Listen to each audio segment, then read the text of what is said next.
बदले बदले मेरे सरकार नजर आते हैं, घर की बर्बादी के आसार नजर आते हैं। शकील बदायूनी का ये गीत इन दिनों अमेरिकी राष्ट्रपति डोनाल्ड ट्रंप पर पूरी तरह से फिट बैठ रहा है।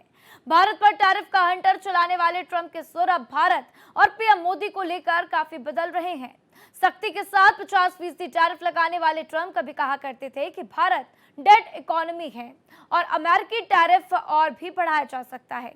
भारत पर सख्त रुख दिखाने वाले ट्रंप को पीएम मोदी की कूटनीति ने चारों खाने चित्त कर दिया है। ये रिपोर्ट देखिए।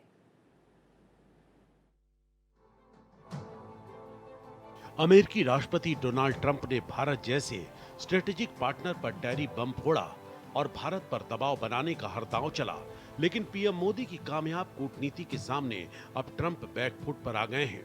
भारत को डेड इकोनॉमी बताने वाले ट्रंप के सुर अचानक बदल गए हैं। शायद उन्हें भारत को खोने का डर सताने लगा है। विश्व पटल पर भारत का बढ़ता कद ही है जो ट्रंप को एहसास दिला रहा है कि मोदी की दोस्ती कितनी जरूरी है। I always will. I'll always be friends with Modi. He's great. Prime Minister. He's great. I'll always be friends, but I just don't like what he's doing at this particular moment. But India and the United States have a special relationship. There's nothing to worry about.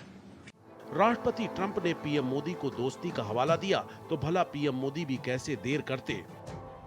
PM Modi ने Trump की Bharat America संबंधों पर सकारात्मक टिप्पणियों की सराहना की और कहा कि वो ट्रंप की भावनाओं का सम्मान करते हैं और भारत और अमेरिका के बीच का रिश्ता सकारात्मक है। भारत ने अमेरिका के साथ जारी टैरिफ विवाद के दौरान बेहद संतुलित और परिपक्व रुख अपनाया। ट्रंप के विवादित और कठोर बयानों पर भारत ने तीखी प्रतिक्रिया नहीं दी, बल्कि मौन और तर्क के आधार पर अपनी स्थिति स्पष्ट की।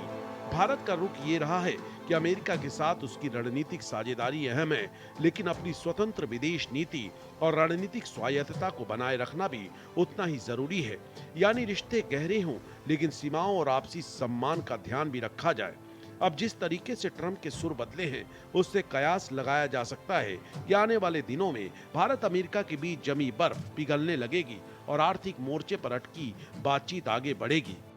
Bureau report, Bharat express.